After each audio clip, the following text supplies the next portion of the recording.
се в бункера на отбора Файфър в град Сливен с играчите Дъсмен в мое лице и Мартин Нинов, А.К. нали, Накет, Иванов, извинявайте, нали, не обърках ги.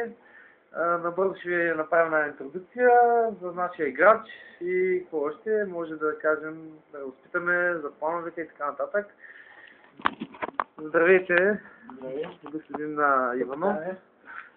Значи първият въпрос, който искам да ти задам е какво мисли за бъдещето на отбора? Значи бъдещето на отбора има бъдеще. Има още какво да желая. Друго, какво мислите за напред?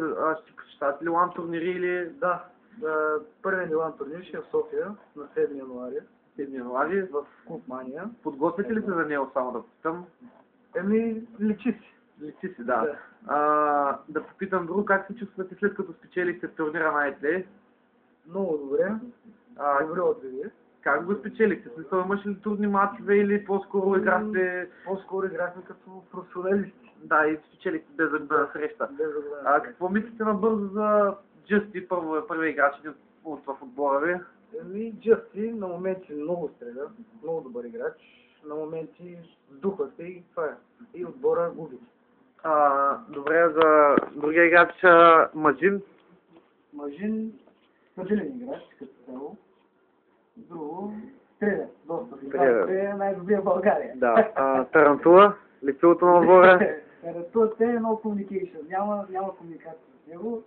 Тази листа просто няма такъв човек. Няма, за Дъсмен. Най-добрия. Да коментираме. Как се чувствате тези 2 дни, в които се играе професионално, може да се каже така, Counter-Strike в бункера? Много добре. Добре, как върви? Добре ли е всичко? Малко на моменти май проблеми има с интернета. То това е България, принципно и не може да се оплакваме, но все пак. Добре, последен въпрос.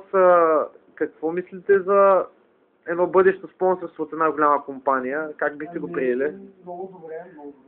Ще окаже ли влияние върху играта на всичко това? Когато е мотивиран човек, нали, всеки ще може да такова. Мерси много, Мартине. Радвам се, че се видяхме. Ето ви части от Гейм Бункера. Може да ги видите по-късно в нашия сайт. И така, лек ден. Чао, чао!